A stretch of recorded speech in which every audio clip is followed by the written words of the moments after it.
Assalamualaikum warahmatullahi wabarakatuh. Perkenalkan, saya Dinda Zulkarnain, NPM F1G0190008. Di sini saya akan menjelaskan mengenai sintesis asam lemak bebas atau lipogenesis. Apa itu sintesis asam lemak bebas atau lipogenesis?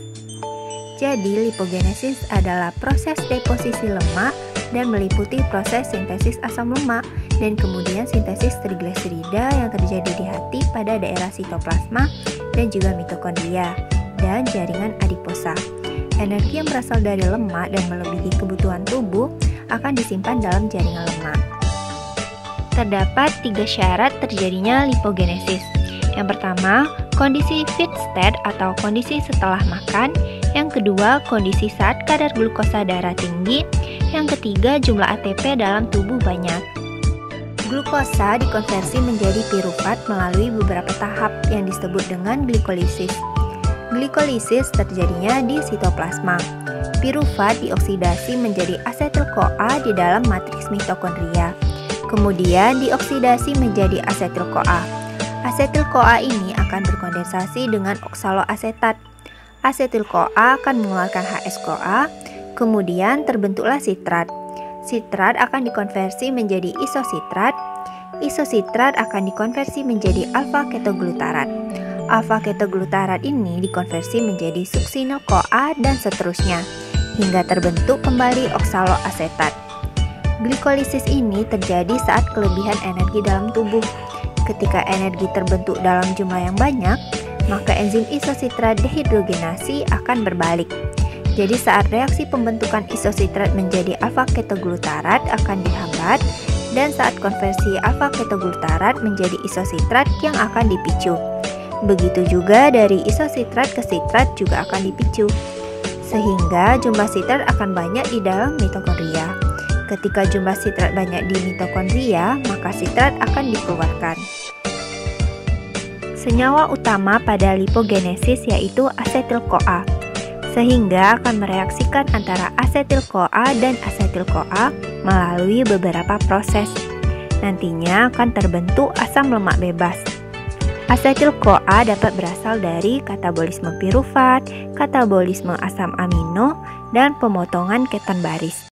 Asetil-CoA tidak bisa keluar dari membran plasma karena bagian dalam mitokondria bersifat nonpolar, sedangkan asetil-CoA bersifat polar. Bagaimana cara agar asetil-CoA keluar dari mitokondria dan masuk ke dalam sitoplasma? Jadi asetil-CoA ini dikonversi dulu menjadi sitrat, sehingga dalam bentuk sitrat inilah yang akan keluar menuju ke sitoplasma. Sitrat akan dikonversi kembali menjadi asetil-CoA. Dengan adanya HS-CoA, sitrat dikonversi lagi menjadi asetil-CoA dan oksaloasetat. Oksaloasetat ini akan masuk kembali ke mitokondria, namun tidak bisa langsung masuk. Jadi, oksaloasetat ini akan dikonversi menjadi malat dengan bantuan NADP+ sehingga terbentuk NADPH. Dan terbentuklah pirufat. Pirufat inilah yang akan masuk kembali ke mitokondria. Pirufat tidak dikonversi menjadi oksaloasetat. Kita perlu membawa asetil-CoA yang terbentuk itu keluar membran mitokondria, maka perlu membentuk oksaloasetat yang banyak. Jadi pirufat ini kita bawa ke dalam mitokondria, kemudian konversi menjadi oksaloasetat. Jadi kita mempunyai 2 senyawa, asetil-CoA sebagai bahan utama lipogenesis dan oksaloasetat yang nantinya dikembalikan ke mitokondria. Pada saat proses konversi sitrat menjadi asetil-CoA dan oksaloasetat, kita menghasilkan NADPH. NADPH inilah yang berfungsi atau bermanfaat untuk proses sintesis asam lemak bebas. Konversi oksaloasetat dibantu oleh enzim malat dehidrogenase, membutuhkan NADH dan melepaskan NAD+. Konversi malat menjadi pirufat dibantu oleh malic enzim sehingga menghasilkan NADPH. NADPH dibutuhkan untuk proses sintesis asam lemak. Asetil-CoA dengan adanya CO2 dan bantuan energi atau ATP nanti dihasilkan ADP dan fosfat inorganik. Asetil-CoA memiliki 2 atom karbon. Dengan ditambahkan CO2 maka dihasilkan 3 atom karbon atau C3 yang disebut dengan malonyl-CoA. Proses konversi asetil-CoA menjadi malonyl-CoA ini dibantu oleh enzim asetil-CoA karboksilasi.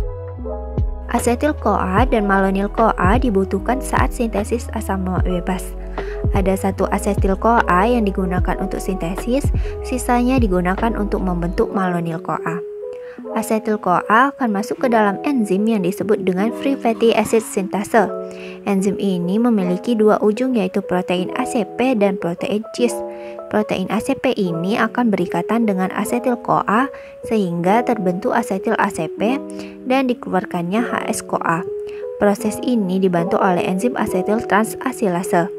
Tahap yang kedua yaitu asetil pada ACP akan dipindahkan ke cis sehingga nanti terbentuk asetil cis. Saat perpindahan asetil dari ACP ke cis, malonyl-CoA akan masuk ke ACP. Jadi nanti akan mengeluarkan HS-CoA. Proses ini dibantu oleh enzim malonyl transasilase. Tahap berikutnya akan mengeluarkan CO2 yang ada pada malonyl ACP dan menggabungkan asetil.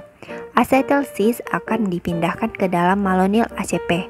Namun sebelumnya CO2 yang ada pada malonyl ACP harus dikeluarkan. Terdapat dua tahap pada proses ini. Tahap yang pertama yaitu tahap karboksilasi dan tahap yang kedua yaitu tahap kondensasi atau penggabungan. Jadi pada proses tahap 1 dan kedua ini dibantu oleh enzim ketoasil ACP sintase sehingga nanti terbentuk asetoasetil ACP. Tahap berikutnya melangsungkan reaksi reduksi yang dibantu oleh NADPH kemudian melepaskan NADP+. Proses ini dibantu oleh enzim ketoasil ACP reduktase. NADPH merupakan penyumbang proton.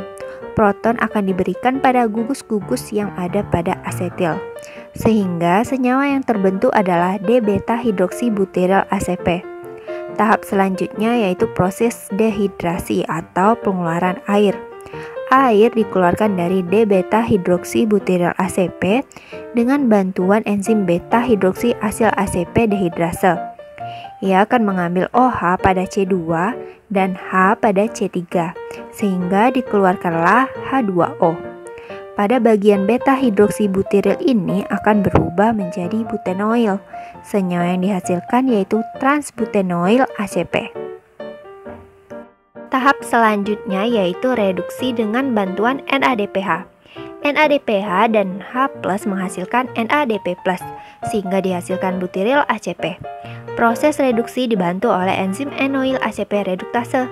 Jika ingin membuat asam lemak bebas yang C4, maka senyawa butyryl ACP direaksikan dengan HS-CoA, sehingga terbentuklah asam lemak bebas teratai C4.